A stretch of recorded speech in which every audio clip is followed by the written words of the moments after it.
நான் பாளை சிறைச்சாலைக்கு என்ன ரிமாண்ட் பண்ணி கொண்டு போறாங்க. எனக்கு அதே அப்பா, அம்மா, தங்கச்சி எல்லாம் ஒரே அழுக. இது என்னது இது, இந்த வேலை வச்சு எழுத முடியலையே அப்படின்னு எங்க அம்மா ரொம்ப அழுதுட்டாங்க. நானும் மனசு உடைஞ்சு தான் ஜெயிலுக்கு போனேன். அங்கதான் வைகோவை பார்க்கறேன். கிண்டர் காலேஜ் ஸ்டூடெண்ட் தானே? ஆமா. சிறையில தான் உங்களுக்குள்ள பர்சனல் அறிமுகங்கிறது நடக்கும். இது எந்த இயர்ல? எது? இப்போ சிறைக்கு நீங்க போய் வைகோ அவர்களோட அறிமுகம் பேச்சுவார்த்தை 85ல. ஓகே. இந்த விடுதலை புலிகள். ஆமா, 84, 85 அந்த பொழுது. ஒரு அறையில உட்கார்ந்துக்கிடுங்க, இன்னைக்கு பேசுறீங்க ஜெயில நீங்க அப்படின்னாரு வைகோ. சிறைக்குள்ளேயும் இந்த மாதிரி சிறைக்குள்ள அதான் வைகோ கூட ஜெயிலுக்கு போனோம்.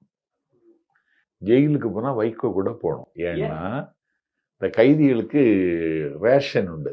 இத்தனை கிராம் அரிசி, இத்தனை கிராம் பருப்பு, இவ்வளவு காய்கறின்னு. சரி.